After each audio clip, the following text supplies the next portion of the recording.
Now, if you have paid for a rail ticket and found yourself packed into a train like a sardine, prepare to despair. Things could get even worse. That's the gloomy message the people who run our services have been pushing at the Labour Party conference today. They want more investment to ease overcrowding. Well, our reporter Peter Marshall is at Piccadilly Station now. And Peter, you travelled into work on the train this morning, camera in hand. What was it like? Not very good, Gordon. I tried to get the 8:15 from Horwich Parkway into Manchester Piccadilly. I got there in good time, was standing on the platform in the pouring rain. 8:15 came and went, there was no sign of any train. Then a man came out of the office and said that it had been cancelled because of lack of train crews. That meant I had to wait until 8:50 for the next train, and when I finally got on that, I think it's fair to say it was pretty busy. Take a look. Rush hour, crush hour, call it what you like, this is the reality for peak time rail passengers across the northwest.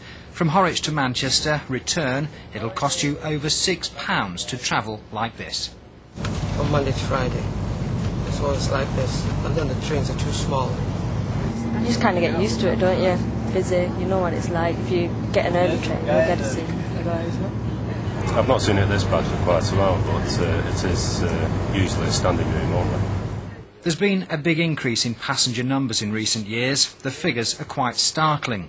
There are 23 million passenger journeys to and from Manchester every year by rail, twice as many as a decade ago. 26,000 people travel into Manchester every day between 7 and 10 a.m, and on the busiest services, half of all passengers have to stand. Northern Rail runs 2,500 trains a day, and it's invested £20 million over the last 3 years. But it says more is needed from central government. The average fare on Northern at the moment is around about £1.80, and to buy new trains costs a considerable amount, so we need to work with the government to invest in that. We've only got a franchise of 7 years' length and we just can't get the payback in that time, so we have to work together to find funding deals that will deliver that. The government's pledged 1,300 extra carriages nationally over the next 7 years. We absolutely accept that if you're a commuter and you have to stand every day, then it's not much comfort to know that those record amounts of money are going in. But at the same time, we have a responsibility to make sure that money that the taxpayer puts up is well spent, and we believe we can alleviate overcrowding some of the tightest parts of the network. That's what we intend to do. The rail operators warn still more is needed to ease the peak time pressures.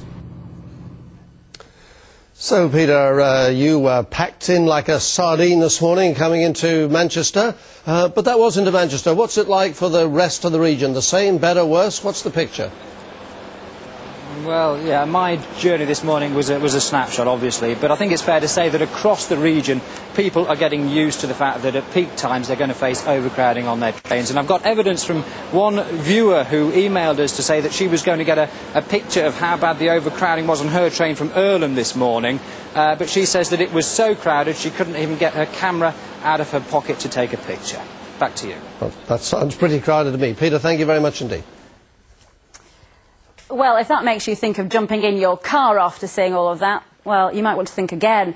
Apparently, motorists in the northwest have the most hazardous commute in the whole country.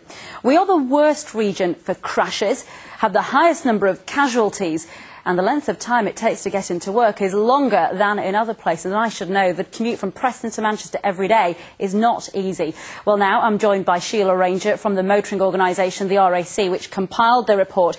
Sheila, it seems every time we go to work, we're taking our lives in our own hands.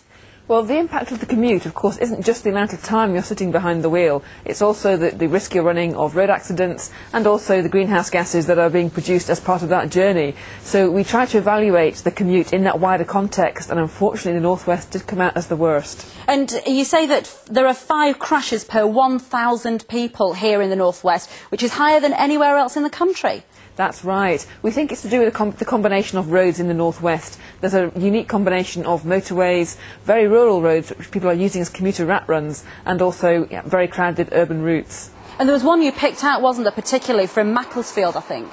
Well, if you're going from Macclesfield to Manchester as a commute, you can go on the dual carriageways, or you can take a very twisty back B road. And I know from experience, it's used by boy racers, and it's used by the sales reps among us, perhaps, as a bit of a time test. And of course, that's just not safe. Well, you say that here there's almost 8 in 10 of us, 77%, who use our cars, and it's higher than the national average. But I suppose seeing Peter's report there, people jam-packed into railway carriages, it's clear to say why people choose their car. We need to be more smart about how we commute. It's not just about a one-size-fits-all, get out of the car and onto public transport policy. We'd like to see more imaginative solutions, promoting the use of flexible working hours, for example, so people can travel outside the peak, or even working from home to take away that need to travel altogether. Thinking about using alternative modes like the motorbike rather than using a car. It's not really practical, though, is it, for people to work from home even one day a week? It can be for some people. Obviously, for some jobs it will never be. But there are many jobs now that actually could be done from home with a laptop and a mobile phone, or even with straightforward video conferencing technology. OK, and just in one word, how did you get to our BBC studios in London? Taxi. OK, thank you very much, Sheila.